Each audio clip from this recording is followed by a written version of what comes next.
In a peaceful village nestled between two rivers stood an old wooden bridge.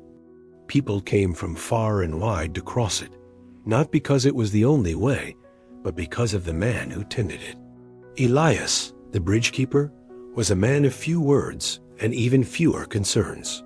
He sat by the river each day, sipping tea, mending rope, and greeting travelers with a gentle nod. He had lived through floods and droughts, war and peace, yet his eyes held the same unshakable calm.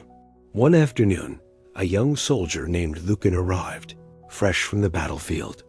His face was stormed with frustration. "Old man," he said, "how do you sit so still while the world burns?" Elias looked up from his tea, amused. "What part of the world is burning?" Lucan pointed toward the horizon. "Everywhere. Corruption, betrayal, chaos. I tried to change it.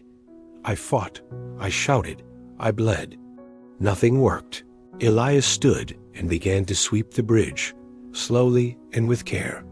Lucan's voice rose. "Don't you care? Don't you feel anything?" Elias smiled.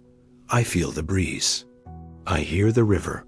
I smell the rain before it falls. That is enough for today." Lucan scowled. "You've surrendered." "No," said Elias softly. "I've accepted." Lucan sat, fuming, until a gust of wind rattled the trees. A leaf spun down and landed on the surface of the river, drifting, unharmed, carried by the current. Elias nodded toward it. "You are trying to stop the river by shouting at it. But the river doesn't listen. It only flows." Lucan fell silent. "I used to fight the current," Elias continued. "Then I realized I only control the steps I take, not the world around me. I don't have to be the storm. I can be the bridge." Lucan lowered his gaze, the war still raging inside him. But something shifted.